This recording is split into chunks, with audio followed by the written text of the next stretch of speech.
The reverse lunge is a great exercise to test that sagittal stability. So in other words, from side to side. So what we can do here is we're going to set this up. I'm going to do it from the side so you can see how I'm working through this movement.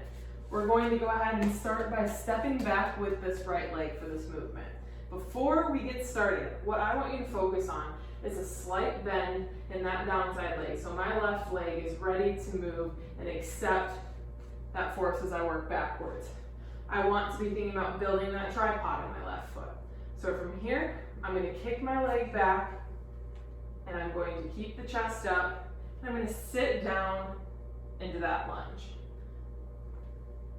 A lot of people feel like they can't lunge because it's too much pain on the knees. So what I want you to focus on when you're doing this movement is when I go down into the squat, I'm not leaving my chest dumping forward and my weight dumping forward on this front knee. I want you to focus on sitting straight down into that lunge and chest staying tall. So you'll see as I go through this movement, staying nice and balanced on that front leg with a slight bend in the back, but a bulk of my weight, although I'm not translating my body forward, is coming through that front leg.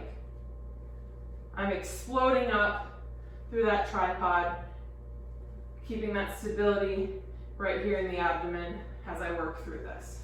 On the other side, same thing, slight bend in the knees here, build that tripod with the leg. I'm going to kick this leg back, stay nice and tall through my chest, and sit down into that lunge.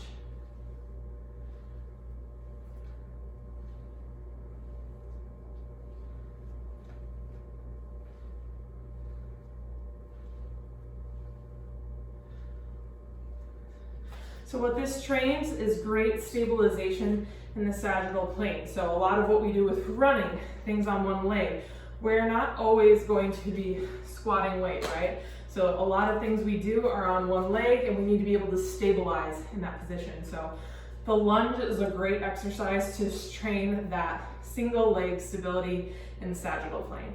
Give it a shot.